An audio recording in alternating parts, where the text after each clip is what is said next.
Johnson. Hey, Mr. Chairman. You know, when I was growing up, we had primary care physicians. We called them family doctors. And those doctors would, doctor to the parents and then the children as the children became adults. We don't have that anymore. And I guess what drives me nuts about these hearings is we're just not looking at the root cause. We're not going back in history and examining how do we go from family doctors to, a hearing right now where we're saying what we need is family doctors. And I guess I would argue what changed is the third-party payer system. We have a completely broken healthcare financing system which incentivizes specialties, that disincentivizes primary care physicians, family doctors. And until we recognize that reality, we're not going to fix the problem. It wasn't that many decades ago that the patients paid about 90 cents on the dollar. Now they pay 10 cents. So we've taken consumerism out of this. We have physicians, 80% used to be independent. Now 80% are part of organizations and they are told how to practice medicine. They follow protocols, they follow guidelines, and I think we saw during COVID, if they have a different perspective, they're vilified and their careers are destroyed at times. So I think the solution here is we have to put physicians, again, at the top of the treatment pyramid as opposed to being crushed at the bottom by all the bureaucracy. We've talked about chronic disease. I'll ask you, Dr. Rauner, what research is being done to determine what is the root cause of the chronic disease? Again, I've heard that we've gone from something like 6% of the population with chronic disease to the RAND study saying 60. Again, I don't know what the start point is, but I think you'd probably agree. I think most people agree we've really got a real problem with chronic disease. What are we doing to figure out what caused it as opposed to how do we treat it? We need to figure out how to treat it, but best thing is how to prevent it.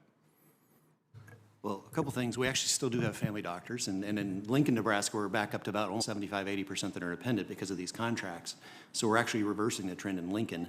And my niece Brenna is finishing up her family medicine residency in Milwaukee, Wisconsin. I hear, unfortunately, she might be staying in Wisconsin. So there's still some in Wisconsin. God's country. And then we actually know exactly what's causing the chronic diseases. It's lack of exercise, poor nutrition, obesity. That's what's driving it. One of my biggest fear, honestly, is the burden of disease is growing while our primary care workforce is shrinking, which is a recipe for disaster in the next 10 years. So we need to figure out. Let me stop right there. Okay, obesity. You say lack of exercise. What about what we're putting into our foods? Mm-hmm. Oh yeah, I'm reading more and more pretty scary information. For example, on glyphosate. Mm-hmm. It used to be used as a pre-emergent weed killer. Now we find out it's a pretty good desiccant. So now we're spraying it on food, mm-hmm. and it's in our food. Yeah. Are we really seriously researching some of these issues? Yes, and it's actually something we're working on. And so you should drink basically coffee in the morning, water during the day, and maybe a beer in the evening. But it's all the stuff in the beverages we drink, the sugar, the sweeteners, all the additives. So it's partly the calories we drink are actually the biggest problem in the obesity epidemic. But it's the processed food. You should eat the food that, frankly, your great-grandmother recognized as food. A lot of what we buy off the kitchen counter, your grandmother would not recognize as food. She'd say, "What the heck is that?" And then on top of that, we just don't have people walking as much. I mean, two of my daughters live overseas, and when we go visit them, it's hard not to walk 12 or 15,000 steps a day. In Lincoln, Nebraska, you can get by with 4,000, and that's not, so those are the root causes. Dr. Taylor. So, Dr. Taylor, real quick, do you know what percentage of drugs being prescribed are being prescribed off-label? Oh. It's a significant percentage, correct?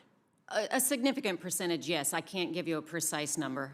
I held an event on Monday, and one of the doctors that testified at that event just talked about all the molecules, all the generic drugs that there were studies, observational studies, proved to be effective in treating COVID. None of those were recommended. Actually, a lot of them were sabotaged by the federal health officials, all in favor of the patentable drugs that are extremely expensive. And I think the point being is that there's just no avenue for us to explore and do research on generic drugs for different conditions than what they were originally designed for. Would you think that's a problem? Well, I think as a physician, you're brought back to our first responsibility is to do no harm. And so, and we all live by that. And frankly, I don't prescribe a medicine if I don't feel that I have to prescribe a medicine. The best medicine is no medicine if you don't need it. And then frankly, we use lifestyle interventions and try to find things beyond or before prescribing medicines. And then you have to look at the side effect profile in the individual patient. So truly, you need to match the disease to the cure. And I don't know that I can give you an answer in terms of how much work is being done on generic. I development. would like to think that most doctors take your approach to like not use of medicines, but I don't think that's really the reality. I think we're pushing pharmaceutical drugs and products to treat these chronic diseases left and right and really not paying attention to things like adverse events the way we should. But that's my own personal opinion. But thank you, Mr. Chairman.